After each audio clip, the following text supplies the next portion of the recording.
Yo, what's going on, everybody? Thanks for tuning into the channel, the Stone Mandalorian. I'm the Stone Mando. Today I got a really cool freaking review for y'all, and today I'm going to be taking a look at, well, it says Anakin's, but it's actually the Naboo guards, the Naboo N-1 Starfighter, and this is just it says Anakin's, but this is because this is the one that Anakin used when they infiltrated the Trade Federation's basically warship or whatever, and got two cool little figures right here. Let me zoom in on this.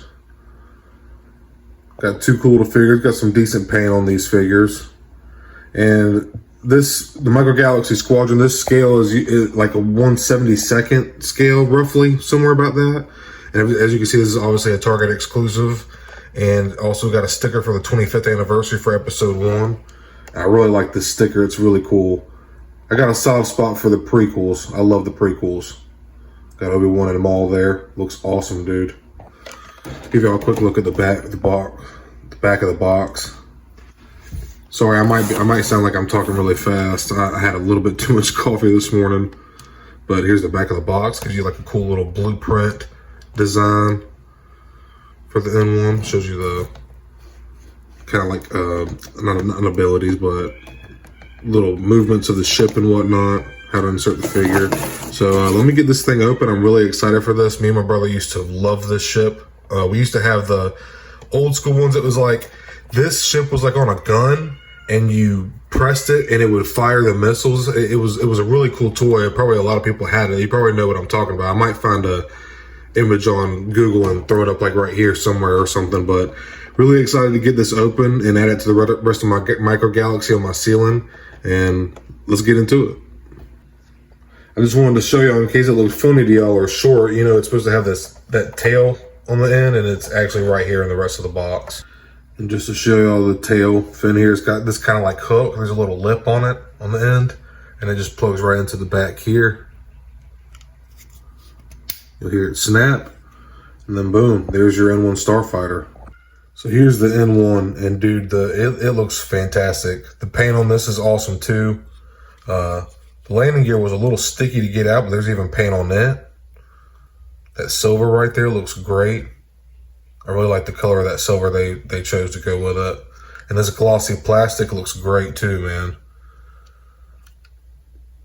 And then here's the landing gear. You can see where it pops out, obviously on either side and in the back here. And there's a little spot right here for, I guess if you're having trouble getting R2 out of the droid deck or whatnot, you can just, he'll drop from the bottom here. Close that back up, but getting it set up, you know, it looks really good, man. It looks really nice. Okay, so now I actually see what that bottom port is for, and I'm going to show you real quick. So he actually doesn't fit in this way. And this is actually accurate to the movies, I believe. Astromechs actually do go in from the bottom on this ship, I'm pretty sure. So we'll just drop them in this way. Nope, I got them backwards. Drop them in this way. Or at least I hope it's gonna be a snug fit.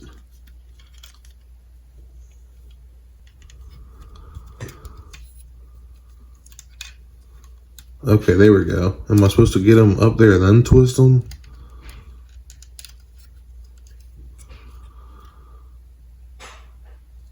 Really not.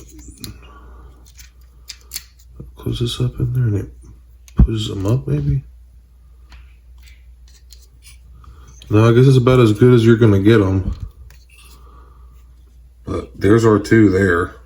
I hope I'm doing that right, but it sits pretty good. Not too bad. I feel like it would have sat. I mean, that's why the R2 units were actually used in Air Combat, because they actually had a smaller dome compared to the R4, so they weren't as prone to damage. But so, and then this part right here lifts up. If I can get it with my nail. There we go. There's the cockpit here. And I'm just going to pop little Annie in here.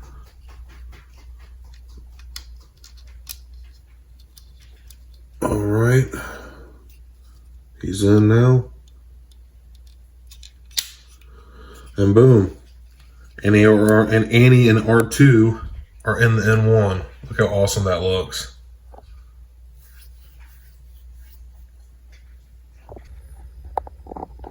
And like I said, the paint on this is just terrific. I love the way that R2 looks in the astromech deck, and Annie in the cockpit just looks great. The yellow is awesome. Very iconic to the Phantom Menace, man. Just a nice black paint and weathering on the side here on these engines. Twin engines I'm pretty sure it had laser cannons, proton torpedoes. The N-1 was a pretty bad little spacecraft developed by the Theed, Naboo. Like, I don't know, like the Royal Guard that develops the ships and stuff like that. But this design actually came from Theed. Yeah, this looks so awesome, dude. So iconic to the Phantom Menace, man. One of the last shots you see in the Phantom Menace is Anakin and the rest of the Naboo Guard and stuff, and the Republic busting out of the Trade Federation dreadnought, and it was just so sick, man. And the paint, man, this yellow is awesome. Got a little bit of the red detail too, some accents here. I apologize for my camera work, y'all. And then obviously, if you get, everybody probably knows at this point, but Din Djarin actually gets a hold of one of these from Pelimoto and ends up modifying it to his own liking and chromes it out, which looks really freaking sick. Me and my brother were tripping about that. Thought that was so badass. It's really cool to see Andy and R2 up there. That's sick. But that's the end of this review, y'all. I'm going to keep it pretty short and sweet. It's a small ship. There's not much to talk about. But if you're a Phantom Menace fan or just a prequels fan in general, I definitely recommend picking up this Micro Galaxy Squadron ship. The N-1 is just a cool design. First seen in '99, the Phantom Menace. Just a really iconic piece of Star Wars history and cinema in general. But I hope you're all having a good day or night whenever you're watching this. May the Force be with you.